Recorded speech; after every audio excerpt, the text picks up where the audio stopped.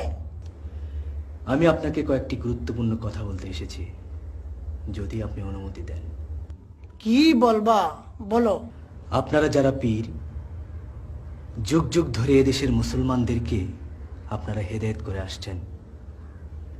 মুসলমানদেরকে আপনারা নামাজ, রোজা, হজ, জাকাতের জন্য তাগিদ দিচ্ছেন।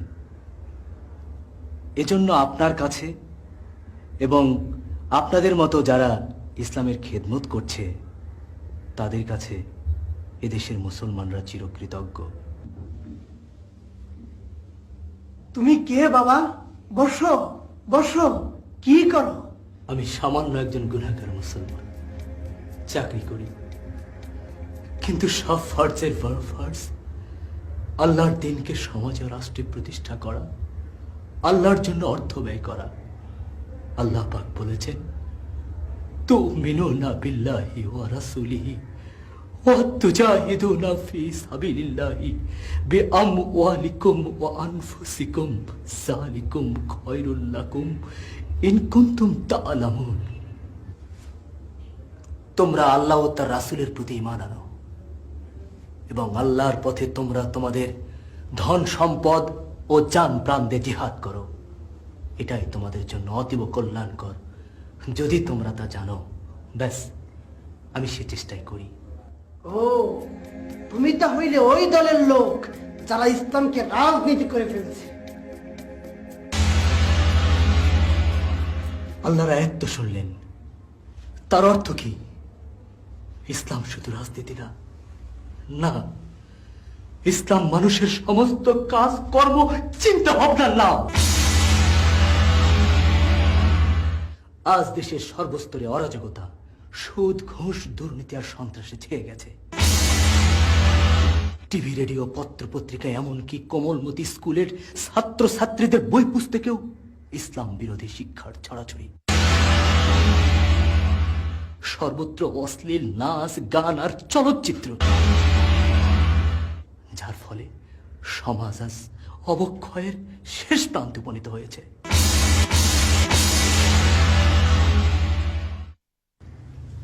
বড় হক কথা কইতেছো বাজান, কইয়া যাও, কইয়া যাও। আপনার কাছে তো অনেক নেতারা আসেন। হ্যাঁ বাবা। তারা আপনাদের মতো আলেমদের উপর ভর করে ইসলাম কিনে ব্যবসা করে। আপনারাও তাদের ক্যানভাস করেন। ইয়ে বাবা,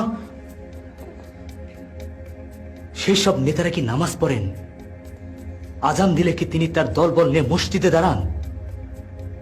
অথচ তিনি মুসলমানদের নেতা।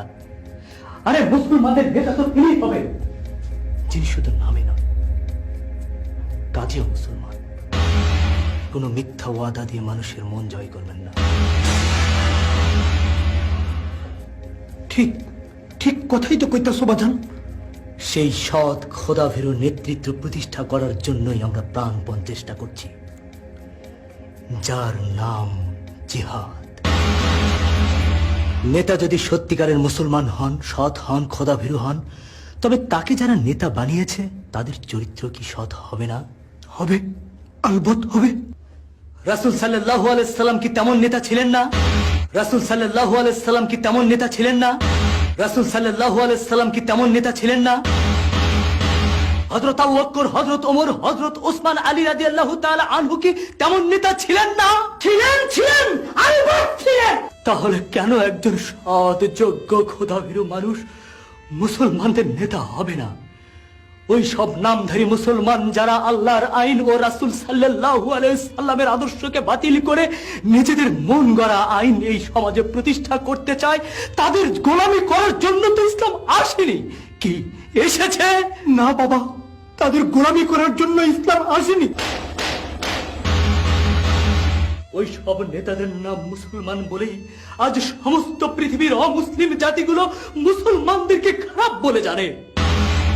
যতদিন পর্যন্ত সত্যিকারের মুসলমানরা এই সমাজে নেতৃত্ব না দিবে, যতদিন পর্যন্ত সমস্ত অফিস আদালতে সত্যিকারের মুসলমানরা ইসলামী আইন প্রতিষ্ঠা না করবে, ততদিন পর্যন্ত মুসলমানদের বদনাম ঘুচবে না। আর অমুসলিমরাও দলে দলে ইসলামের আদর্শ গ্রহণ করবে না, বরং বরং তারা ইসলামের শত্রুতা করবে। তুমি বড় সত্যি কথা বলেছো তো বাবা। আপনাকে এবং এখানে যারা উপস্থিত আছে সবাইকে বলি, একমাত্র কোরআন ও হাদিসে যা আছে আপনারা তাই মেনে চলুন। ধর্মের মধ্যে নতুন কিছু সৃষ্টি করে ধর্মকে কষ্টসাধ্য করে তুলবেন না। রাসূল সাল্লাল্লাহু আলাইহি সাল্লাম বলেছেন, ধর্মের মধ্যে নতুন যা কিছু ঢুকবে সবই বেদাত। আরো শোনেন, আপনারা যারা বিভিন্ন দলের পিছনে ছুটছেন তাদেরকে স্মরণ করিয়ে দিই, আল্লাহ পাক বলেছেন, ওমাই ইয়াবতাগি গায়রাল ইসলামি দীনান ফালা ইউকবালা মিনহু। একমাত্র ইসলাম ছাড়া আর কোনো জীবন ব্যবস্থা আল্লাহ পাক গ্রহণ করবেন না। জীবনের সকল ক্ষেত্রে সবকিছুর ঊর্ধ্বে ইসলামকে প্রতিষ্ঠা করতে হবে। ইবাদতের অর্থ শুধু নামাজ রোজা নয়, ইবাদতের অর্থ জীবনের সকল ক্ষেত্রে আল্লাহর নির্দেশ মেনে চলা, আল্লাহর গোলামি করা। আগে সত্যকে জানুন, তারপর কাজ করুন। আল্লাহ হাফেজ।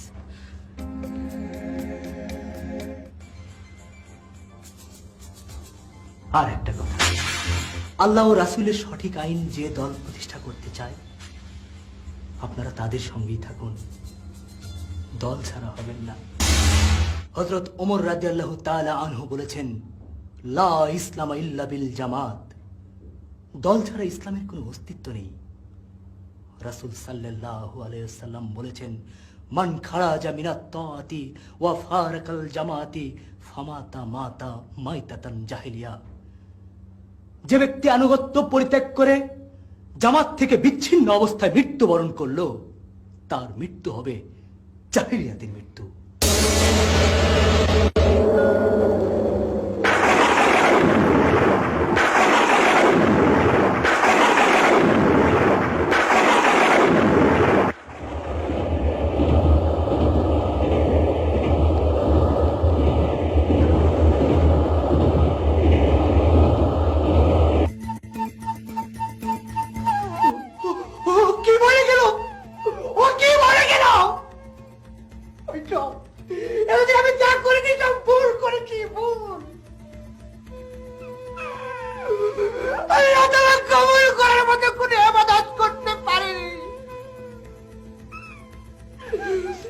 প্রতিষ্ঠান নামে শুধু মাথার প্রতিষ্ঠা করেছি।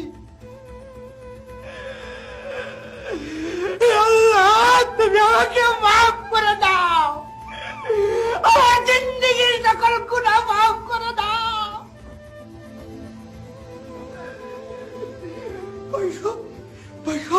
আমাকে নিয়ে চলো, আমাকে নিয়ে চলো ওই ইসলামী কাফেলায় যারা আল্লাহর দ্বীন আর রাসূলের আদর্শ প্রতিষ্ঠা করতে চায়। চলো, অন্ধকার মানুষকে আরো সন্ধান দিতে হবে। চলো।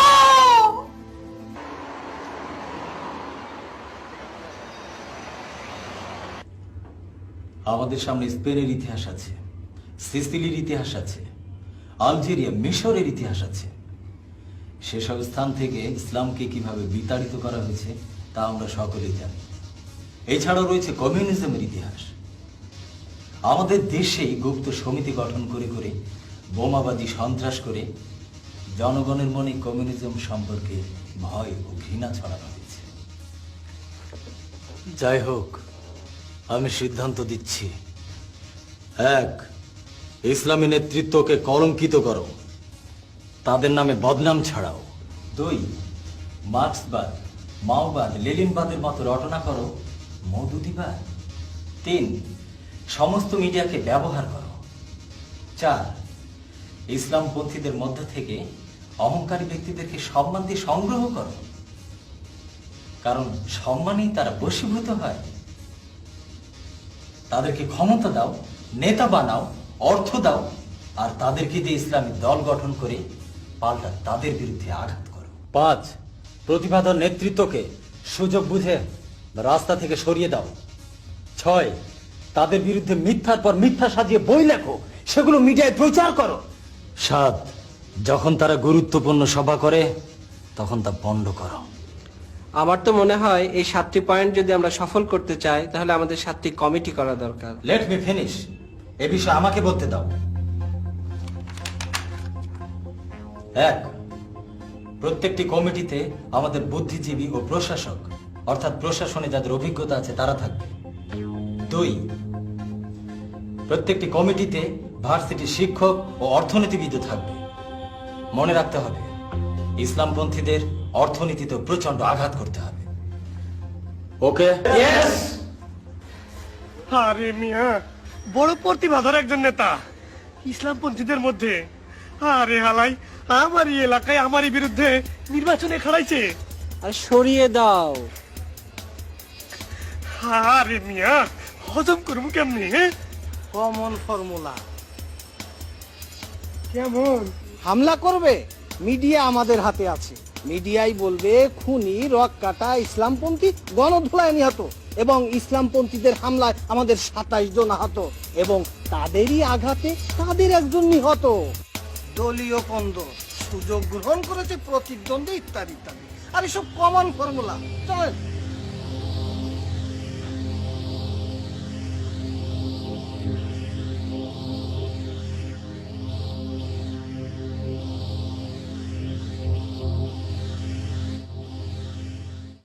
ভাই এগিয়ে চলো, আমরা আছি তোমার সাথে।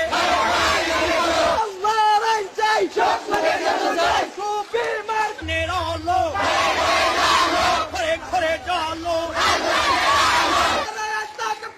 আল্লাহু আকবার, আল্লাহর আইন চাই, রাজপথের শাসন চাই। আল্লাহর আইন চাই, খালিদ ভাইয়ের মার্কা, সুফি মার্কা। আল্লাহর আইন চাই, হয়তো না। শাসন চাই, আল্লাহর আইন চাই, আল্লাহর আইন চাই। দিন ভোট দিন, টুপি মার্কায় ভোট দিন, টুপি মার্কায় ভোট দিন, ভোট দিন, ভোট দিন। আল্লাহর আইন চাই, শাসন চাই, আল্লাহর আইন চাই। ঘরে ঘরে চলো, কোরআনের আলো, খালিদ ভাই এগিয়ে চলো, আমরা আছি তোমার সাথে, আমরা আছি তোমার সাথে। ভাই এগিয়ে চলো, ভোট দিন, ভোট দিন, টুপি মার্কায় ভোট দিন।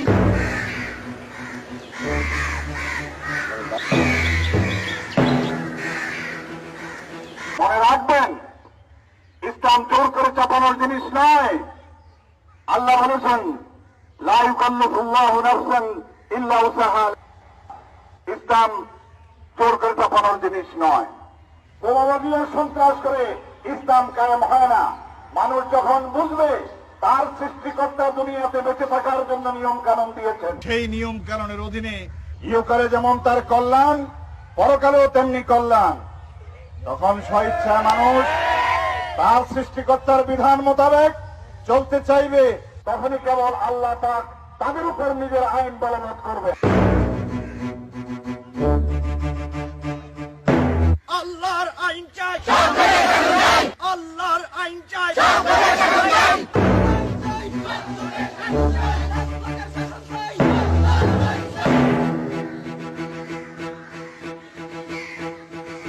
আল্লাহর আইন চাই।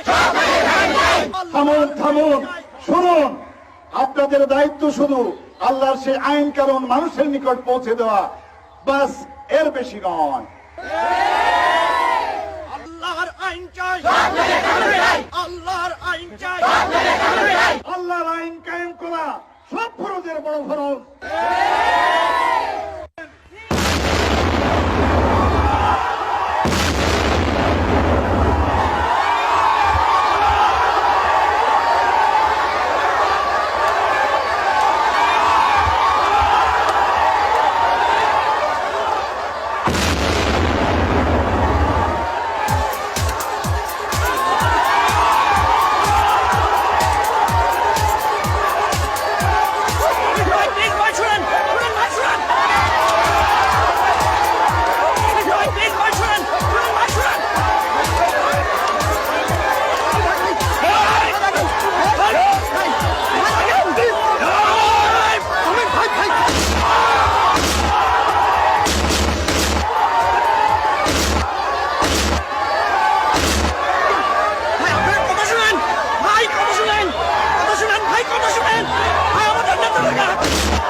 এখানে বসে আঙ্গুল চুষ একটা ক্রিমিনালে ধরবার পালা না, হ্যাঁ?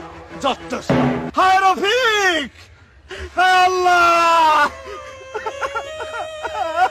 সর্বনাশ,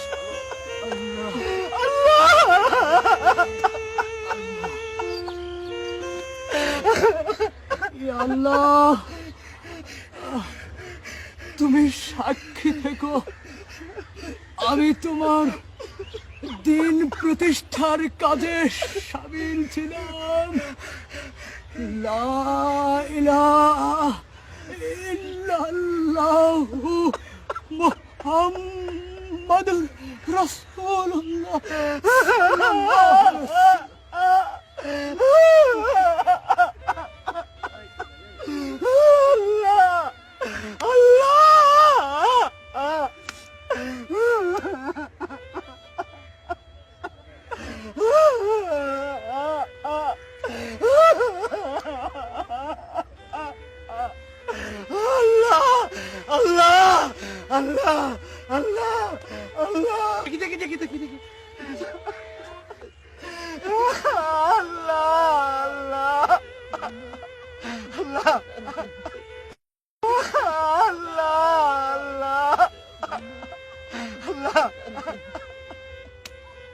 সব ভেঙে ফেললে, সব কিছু ভেঙে ফেলবো।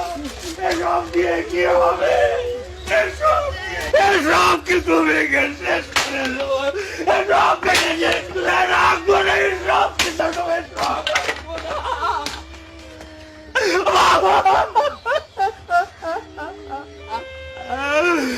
রক্তের সম্পর্ককে কেটে দুভাগ করেছি।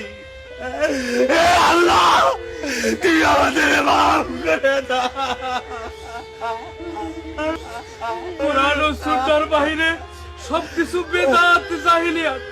সেই বেদাত ও জাহিলিয়াত আমাদের মুসলমানদের একতাকে ছিন্ন ভিন্ন করে দিয়েছে। পৃথিবীর মানুষের কাছে আমাদেরকে গোলাম করে রেখেছে।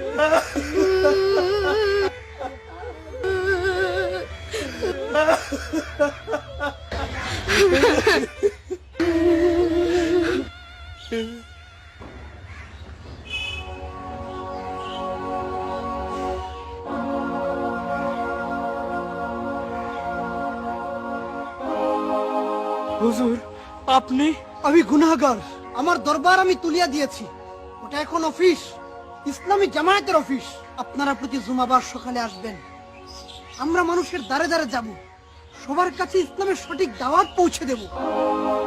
আর কোন তরিকা নয়, আল্লাহর দিন আর রাসূলের আদর্শ প্রতিষ্ঠাই হবে আমাদের একমাত্র তরিকা। ইসলাম প্রতিষ্ঠার নামে আর নিজেকে প্রতিষ্ঠা করব না, ইসলাম প্রতিষ্ঠার নামে আর মাজার প্রতিষ্ঠা করব না। ইসলামকে প্রতিষ্ঠা করিতে হইবে পরিবারে, সমাজে, অফিসে, আদালতে, রাষ্ট্রে এবং সমস্ত দুনিয়াতে। নাস্তিক্যবাদ, ভোগবাদ আর জড়বাদ সমস্ত দুনিয়াটাকে দুজক করে ফেলেছে। এই দুজক থেকে মানুষকে উদ্ধার করে চিরকল্যাণের পথ, আল্লাহর পথের সন্ধান দিতে হবে।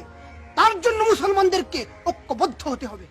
হ্যাঁ, ওয়াতাসিমু বিহাবলিল্লাহি জামিআ ওয়া লা তাফাররাকু। সকলে মিলিয়া আল্লাহর রজ্জুকে শক্ত করিয়া ধারণ করো, দলাদলিতে জড়াইয়া পড়িও না। আসুন আমরা আল্লাহর নামে শপথ করি, খাঁটি মুসলমান হয়ে আল্লাহর দেয়া জীবন বিধান প্রতিষ্ঠাই হবে আমাদের একমাত্র কাজ।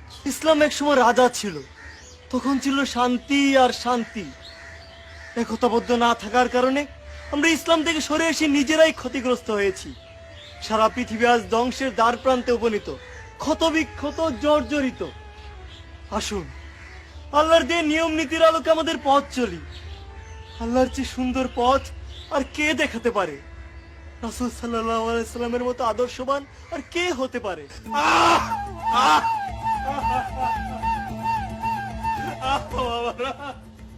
ইয়া আল্লাহ, তোমার দেয়া নিয়ামত আল কোরআন ছেড়ে আর কোথাও যাব না বাবু। ইয়া আল্লাহ, আলোর পথ ছেড়ে আর অন্ধকারে যাব না আল্লাহ। ইয়া মাবুদ, তুমি আমাদেরকে বাগাবার এই ভবিষ্যৎ প্রজন্মকে তোমার পথে থাকার তৌফিক দাও আল্লাহ। আমিন।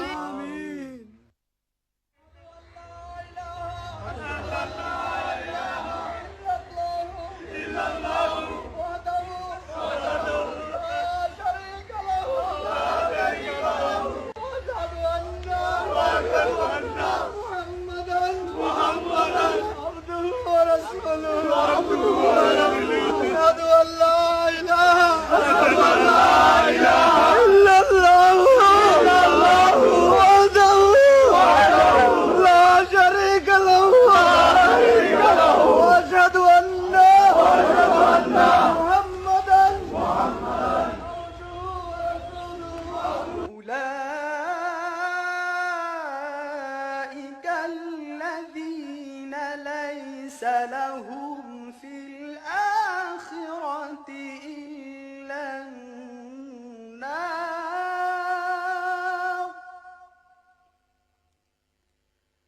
وحبط ما صنعوا فيها وباطل ما كانوا يعملون